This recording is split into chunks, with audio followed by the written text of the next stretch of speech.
Hello எல்லோரும் எப்படி இருக்கீங்க? எல்லோரும் சூப்பராக இருப்பீங்கன்னு நினைக்கிறேன். நானுமே ரொம்பவே நல்லா இருக்கேன். இன்றைக்கி ஒரு ஃபுல் டே ரொட்டீன் தான். ரொட்டீன்னு சொல்ல முடியாது. இன்றைக்கி என்ன சமைச்சேன்றது அப்படி உங்களுக்கு கவர் பண்ணுறேன்.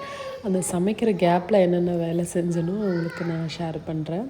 நிச்சயமாக உங்களுக்கு பிடிச்சிருந்தால் லைக் அண்ட் ஷேர் பண்ணிவிட்டு சப்ஸ்கிரைப் பண்ணாதவங்க தான் சப்ஸ்கிரைப் பண்ணிக்கோங்க. நான் மார்னிங் எழுந்ததுமே லஞ்சுக்கான வேலை செஞ்சுட்டேன். வெண்டைக்காய் புளிக்குழம்பு, அவரைக்காய் பொரியல் பண்ணலாம், அவரைக்கான்ற பாரு வாழைக்காய் பொரியல் பண்ணிடலாம் அப்படின்றதுனால நான் வாழைக்காவும் வெண்டைக்காவும் க்ளீன் பண்ணிகிட்ருந்தேன். ஸோ சைட் பையாக ரைஸும் வடிச்சிட்ருந்தேன். வெண்டைக்காய் வந்து இந்த அளவுக்கு கட் பண்ணி எடுத்துக்கிட்டிங்கன்னா குழம்புக்கு வந்து புளிக்குழம்புக்கெல்லாம் ரொம்ப சூப்பராக இருக்கும். ஆனால் வெண்டைக்காய் வந்து கொஞ்சம் முத்தின மாதிரி இருக்கக்கூடாது. பிஞ்சு வெண்டைக்காய் இருந்தால் டேஸ்ட் ரொம்ப நல்லாயிருக்கும். எந்த வந்து கொஞ்சம் ஹார்டான மாதிரி. ஏன்னா வாங்கிட்டு வந்து ஒரு 5 நாள் பக்கம் ஆகிடுச்சு. எப்போவுமே வெண்டைக்காய் வாங்கிட்டு வந்துட்டு உடனே சமைச்சிட்டா அது நல்ல டேஸ்ட் இருக்கும்.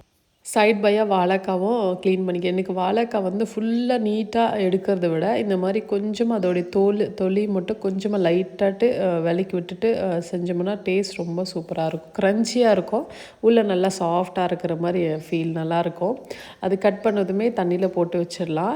நான் 2 வாழைக்காய் எடுத்திருக்கேன். எங்கள் பசங்களுக்கு வாழைக்காய் அதெல்லாம் ரொம்ப இஷ்டன்றதுனால நான் 2 எடுத்திருக்கேன்.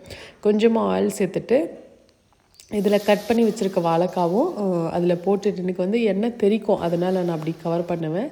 அது தேவையான உப்பு சேர்த்துட்டு ஒரு 2-3 நிமிஷம் அப்படியே தனியாகவே வதங்கின பிறகு மஞ்சப்பொடி, மிளகாப்பொடி, கொஞ்சமாக காஷ்மீரி சில்லி அப்படி போட்டு நம்ம பரட்டி எடுத்தோம்னா இது அப்படியே சிம்லேயே வச்சுட்டு ஒரு 10 நிமிஷம் வேக வச்சு எடுத்திங்கன்னா சூப்பராக இருக்கும். கொஞ்சமாக பெருங்காயம் சேர்த்துக்கணும், அதை மறந்துடாதீங்க, அப்போ தான் டேஸ்ட் ரொம்ப நல்லாயிருக்கும். இந்த பக்கம் வந்து என்ன சொல்லுவாங்க, வெண்டைக்காய் வந்து நல்லா வதக்கிட்ட பிறகு நான் எடுத்துகிட்டு கொஞ்சமாக நல்லெண்ணெய், வெந்தயம் சேர்த்துட்டு கருவேப்பிலை, கொஞ்சமாக பூண்டு சேர்த்துட்டு அது நல்லா வதங்கின பிறகு 2 வெங்காயம் அதுவும் சேர்த்துட்டு 2 தக்காளி அதுவும் நல்லா கட் பண்ணிக்க போகிறேன். எப்போவுமே வந்து புளிக்குழம்புக்கு வந்து காரக்குழம்பு, புளிக்குழம்பு எதுவாக இருந்தாலும் வந்து தக்காளியோட அளவு கம்மி பண்ணிவிட்டு நம்ம வந்து புளியோட அளவு ஜாஸ்தி பண்ணிக்கணும். இந்த வெங்காயம், பூண்டு அதை வதங்குது பார்த்திங்களா, அதுதான் முக்கியமான டைமு. இந்த தக்காளி சேர்த்துட்டு உப்பு சேர்த்துட்டு வதக்கிறேன். இந்த பக்கம் 1 டீஸ்பூன் ஈஸ்ட்டு, சுகரு, உப்பு நல்லா ரொம்ப வெதுவெதுப்பான தண்ணியில் இருக்கணும். அது மிக்ஸ் பண்ணி ஒரு சைடில் வச்சுருவேன். நான் 2 கப் அளவுக்கு மைதா எடுத்திருக்கேன். நான் வந்து நைட்டுக்கு வந்து ஷவர்மா பண்ணலாம் அப்படின்னு பிளான் பண்ணி வச்சுருக்கேன். இதில் வந்து மஞ்சப்பொடி, மிளகாப்பொடி, காஷ்மீரி பொடி, அது கூடவே வந்து மல்லிப்பொடி அளவு வந்து நீங்கள் தேவைக்கு தக்கன மாதிரி போட்டுக்கோங்க. எனக்கு கொஞ்சம் காரமாக காட்டமாக இருக்கவும் புளிக்குழம்பு, வெண்டைக்காய் அதெல்லாம் நல்லா அது டேஸ்ட் ரொம்ப நல்லாயிருக்கும். ஏன்னா நல்லா புளி ஊற்றுவோன்றதுனால கொஞ்சம் ஹெவியாக தான் காரம் வைப்பேன் நான். அதே சமயம் இது நல்லா வதங்கின பிறகு கொஞ்சமாக தண்ணி சேர்த்துட்டு கொதிக்கின பிறகு புளி கரைச்சி வச்சுருப்போம் இல்லையா, அந்த புளி கலவையும் சேர்த்து விட்டுடுறோம். இந்த பக்கம் வந்து ஈஸ்ட் வந்து நல்லா ஆக்டிவேட் ஆகிடும். இதுக்கு லாஸ்ட் அடுத்த உப்பு சேர்க்கணும். ஃபஸ்ட்டே உப்பு சேர்த்துறாதீங்க. சுகரு, ஈஸ்ட்டு, வார்ம் வாட்டர் மட்டும் சேர்த்து ஆக்டிவேட் பண்ணி வைக்கிறேங்க. அதுக்கப்புறம் உப்பு சேருங்க. கொஞ்சமாக அது மாவெல்லாம் மிக்ஸ் பண்ண பிறகு மேலே வந்து காயாமல் இருக்கிறது கொஞ்சமாக எண்ணெய் தடவி சைடில் வச்சுடுங்க. இந்த பக்கம் நல்லா புளி எல்லாம் போட்டு நல்லா கொதித்து வந்த பிறகு வெண்டைக்காய் போட்டு நல்லா வந்து அதை கொதிக்க வச்சு இறக்குனிங்கன்னா சூப்பராக இருக்கும். ட்ரை பண்ணி பாருங்கள். சைட் பையாக நான் பாத்திரமாக வாஷ் பண்ணிட்டு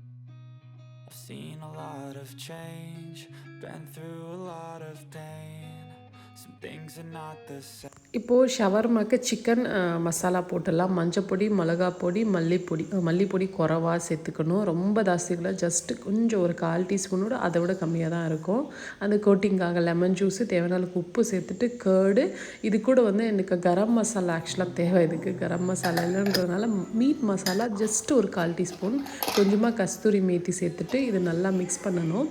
இது கேர்டு வந்து நான் ஒரு என்ன சொல்ல 2 டேபிள் ஸ்பூன் சேர்த்துருக்கேன். இதில் வந்து இஞ்சி பூண்டு சேர்க்கலை. ஸோ இஞ்சி பூண்டு அரைக்கணும்.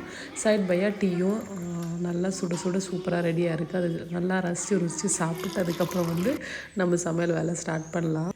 எல்லாருக்கும் இந்த பாத்திரம் வாஷ் பண்ணுறது ஒரு வேலை கொஞ்சம் கடியாக இருக்குன்னு இதில் இன்னொரு வேலை இந்த பாத்திரம் காய வச்சு கமுத்தி உள்ள கேபினெட்டில் உள்ளே வைக்கணும். அதுவும் பயங்கர கடியான ஒரு வேலை.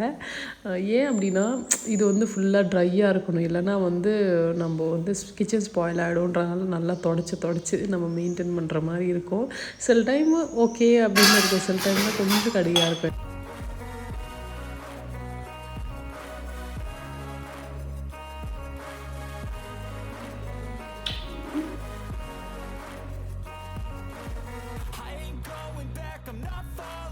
I'll push all my chips and call all in. I'll bet on myself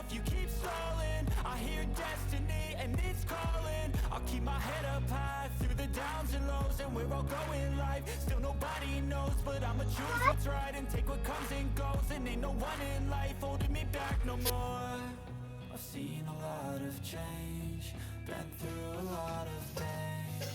Some things are not the same as they were a year ago, but all will be okay. I move on each and every day. The past is where it stays, way back a year ago.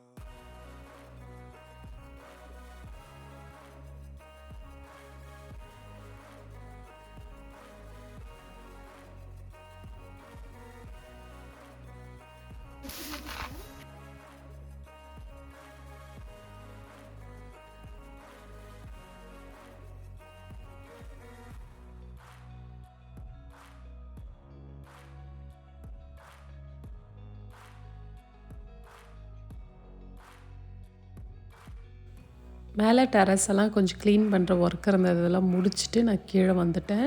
இப்போ வந்து ஒரு பேனில் கொஞ்சம் oil சேர்த்துட்டு இப்போ நம்ம masala mix பண்ணி வச்சுருக்கோம் இல்லையா சிக்கனு, இது வந்து ஷாலோ ஃப்ரை மாதிரி தான். அது வந்து நான் பேன்லேயே போட்டுட்டேன். நம்ம மார்னிங் வந்து சாரி ப்ரெட்டுக்கு வந்து நம்ம மிக்ஸ் பண்ணி வச்சுருந்தோம் இல்லையா, அது நல்லா ரைஸ் ஆகிருந்தது. சும்மா அதில் ஒரு பஞ்ச் கொடுத்துட்டு நம்ம வந்து கொஞ்சம் கொஞ்சமாக வந்து பால்ஸை திரட்டி எடுத்துக்கலாம். இந்த ப்ரெட் எப்படி இருக்கணும்னா, நீங்கள் யூஷுவலாக வெளியே ஷவர்மா வாங்குவீங்க இல்லையா, அப்போ வந்து எப்படி இருக்குன்னா அது ரொம்ப மெலிசாக இருக்கும், அது சப்பாத்தி மாதிரி தான் இருக்கும். பட் இந்த குபூஸ்ன்ற ஒரு ப்ரெட் வந்து எப்படின்னா நல்லா கொஞ்சம் நல்லா திக்காக இருக்கும். அது உள்ளே வந்து ஒரு ஸ்டஃப்ன்ற மாதிரி ஒரு ஹோல் கூட கொடுக்கும். அது நல்லா பொங்கி வந்ததும் உங்களுக்கு உள்ளே வந்து நல்லா சாஃப்டாக இருக்கும். அது நல்லாயிருக்கும், ட்ரை பண்ணி பாருங்கள். இது ஜஸ்ட் ஒரு சாண்ட்விச் மாதிரி வச்சுட்டு, சிக்கன் சாண்ட்விச் மாதிரி உள்ளே வச்சுட்டு நீங்கள் ஸ்டஃப் பண்ணி கொடுத்தீங்கனாலும் அட்டகாசமாக இருக்கும். இது வந்து நான் வந்து வீட்டில் பசங்களுக்கு இப்படி தான் நான் பண்ணுவேன். ஷவர்மா அப்படின்னா இப்படி தான் செய்வேன். ஷவர்மா ரொம்ப நல்ல ரெசிபி. அது ப்ராப்பராக செஞ்சோன்னா அந்த மீட்டு வந்து ரொம்ப நேரம் வந்து இருக்கக்கூடாது. ஜஸ்ட் அதுக்கான டைம் இருக்கிற வரைக்கும் இருக்கணும். ஆனால் வெளியே வந்து அவுட் சைடில் எப்படி இருக்குன்னா, ஷவர்மா வந்து எவ்வளோ நேரம் அது வெளியே காய வச்சு அது சாப்பிடும்போது அது உடம்புக்கு கெடுதல் தான் இருக்கும். இப்போ நான் பேனை சுட, இது வந்து கேஸ்ட் அயர்ன் ஓகேங்களா, இது வந்து நல்லா ஹீட்டு தகன்னு இருக்கும். அதில் போட்டது லைட்டாக உங்களுக்கு மேலே பொங்கி பொங்கி வருது பார்த்தீங்களா.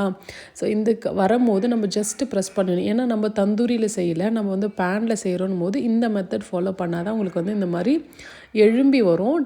நல்லா உங்களுக்கு வந்து நல்லா ரைஸ் ஆகி கிடைக்கும்.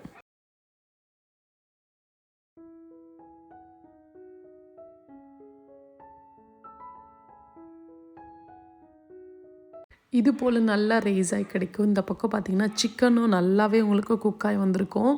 இது நீங்கள் வெளியே வாங்க ஷவர்மா சிக்கனோட டேஸ்ட்டு அட்டகாசமாக இருக்கும். நிச்சயமாக இதை ட்ரை பண்ணி பாருங்கள். இப்போ கார்லிக் சாஸ் ரெடி பண்ணிடலாம். மயோனைஸ் ஒரு 4-5 பல்லு பூண்டு, 2 முட்டை, இது கூடவே தேவையான அளவுக்கு உப்பு. நான் வந்து ரீஃபண்ட் ஆயிலை யூஸ் பண்ணிக்கிறேன். சன்ஃப்ளவர் எந்த ஆயிலும் எண்ணெய் இல்லாததாக சேர்த்துக்கோங்க. ஸோ இது எப்படின்னா நல்லா அது வந்து ஹை ஸ்பீடில் அப்புறம் லோ ஸ்பீடில், ஹை ஸ்பீடில் அப்படி குறைச்சி ஜாஸ்தி நீங்கள் அது மாதிரி வச்சு பீட் பண்ணி எடுத்துகிட்டு வரணும். அப்போ நல்லா உங்களுக்கு க்ரீமியாக வரும். ஸோ இன்னும் நல்லா திக்னஸ்ஸாக வரலாம். அது ரொம்ப எண்ணெய் சேர்க்கணுன்றதுனால நான் லைட்டாக போதும். இதுவே கொஞ்சம் லைட்டு மாதிரி தான் இருக்குது, கொஞ்சம் ஹெவியாக தான் இருக்குது.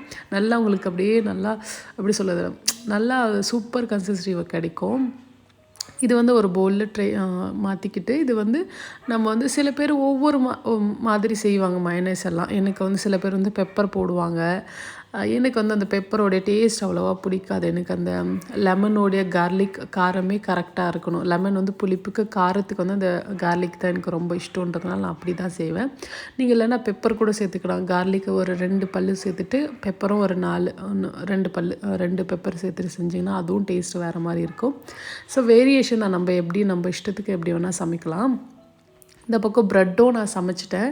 ப்ரெட்டு சமைச்சது ஃபஸ்ட்டு இந்த வேலை செய்வேன். கொஞ்சமாக மயோனைஸில் டிப் பண்ணிட்டு சாப்பிட்டு பார்ப்பேன் எப்படி இருக்குன்னு. அட்டகாசமாக இருந்தது. சீரியஸாக சொல்லணுன்னா ரொம்ப சூப்பராக இருந்தது. எங்கள் வீட்டில் பசங்களுக்கும் சரி எல்லாருக்குமே எப்படின்னா, அவுட் சைடு ஃபுட்டை விட நம்ம வீட்டிலே சமைச்சு சாப்பிடும்போது ரொம்ப திருப்தியாக இருக்கிற மாதிரி ஒரு ஃபீல். நீனா ரொம்ப முடியல சோம்பேறியாக இருக்குன்னா தான் நான் அவுட் சைட் ஃபுட்டே போகுவேன். ஏன்னா நம்மளும் ரொம்ப நேரம் சமைச்சிட்ருக்கிறது கஷ்டமான வேலை இல்லையா. இந்த பக்கம் வந்து சில பேருக்கு வந்து கேபேஜ் வச்சு சாப்பிட பிடிக்கும். ஆனால் எங்கள் பசங்களுக்கு வந்து வெறும் ஆனியன் வச்சே சாப்பிட்றது பிடிக்கும். பட் அதுவே கொடுக்கக்கூடாதுன்றதான் நான் ரெண்டுமே கட் பண்ணி வச்சுருந்தேன். ஸோ ஈக்குவலாக டேஸ்ட் ரொம்பவே நல்லா இருந்தது. நான் ஒன்று உங்களுக்கு ரேப் பண்ணி காட்டுறேன். அதுக்கு முன்னாடி இது வந்து சிக்கன் வந்து கொஞ்சமாக ஆறின பிறகு நான் அந்த சாப்பிங் போர்டில் எடுத்துகிட்டு அந்த போன்லெஸ் தான் மேக்ஸிமம் எடுத்திருந்தேன்.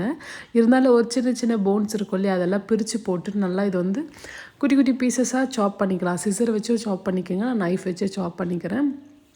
ரொம்ப பெருசாக இருந்தாலுமே வந்து என்ன சொல்ல ஷவர்மாக்கு அவ்வளோ நல்லா இருக்காது. குட்டி குட்டி பீசஸாக கட் பண்ணி நான் எடுத்துக்கிறேன்.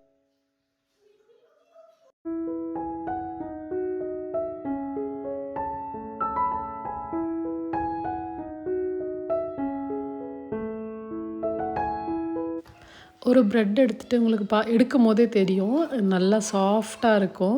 இதில் வந்து கொஞ்சமாக மயனஸோட திக்னஸ் பாருங்கள், இதோடு நல்லா திக்காக வரும். பட் எனக்கு இந்த திக்னஸே கொஞ்சம் ஹெவியாக இருக்கிற மாதிரி இருக்குன்னு நான் ஸ்டாப் பண்ணிட்டேன் ஆயில். இல்லைனா இன்னும் கொஞ்சமாக ஆயில் சேர்த்துட்டு நீங்கள் பீட் பண்ணி எடுத்திங்கன்னா இன்னும் திக்னஸாக வரும். கொஞ்சமாக நான் வந்து மயனஸ் வந்து கீழே வந்து ஸ்ப்ரெட் பண்ணி விட்டுக்கிறேன். ஸ்ப்ரெட் பண்ண பிறகு சிக்கன் பீசஸோ அது கூட வந்து கொஞ்சமாக கேபேஜோ அது கூட கொஞ்சமாக ஆயில் சேர்த்துட்டு இது ஜஸ்ட்டு நம்ம அப்படியே ரேப் பண்ணிக்கலாம். கொஞ்சமாக சிக்கன் பீசஸோ கட் பண்ணி வச்சுருக்கேன், அதுவும் ஆட் பண்ணிவிட்டு லாஸ்ட் கொஞ்சமாக மைனஸ் கொஞ்சம் எக்ஸ்ட்ராவாக, எங்கள் வீட்டில் எல்லாேருக்கும் மைனஸ் பிடிக்குன்றதுனால கொஞ்சம் எக்ஸ்ட்ராவாக நான் மைனஸ் சேர்த்துக்கிறேன். ஜஸ்ட் நல்லா அது போட்டுட்டு இது நல்லா ரேப் பண்ணிவிட்டு ஒரு பைட் பண்ணி பாருங்கள், அவ்வளோ சூப்பராக இருக்கும். சீரியஸாக நம்ம ரிலாக்ஸாக வீட்டிலேயே சமைச்சு சாப்பிட்லாம். அந்தளவுக்கு அவ்வளோ டேஸ்ட்டாக இருக்கும். வெளியே ஏண்டா வாங்கினோமோ அப்படின்னு கூட இருக்கும். இதோடைய ப்ரைஸ் எவ்வளோ சொல்லுவாங்க, 100 ருபீஸ் சொல்லுவாங்க இல்லையா. ஒரு ஷவர்மாவோடைய ப்ரைஸ் வந்து 100 ருபீஸ். இது குவான்டிட்டி கம்மி, சைஸும் கம்மினா ரேட்டும் கம்மியாக இருக்கும். பட் டேஸ்ட் ரொம்ப நல்லாயிருக்கும். ட்ரை பண்ணி பாருங்கள்.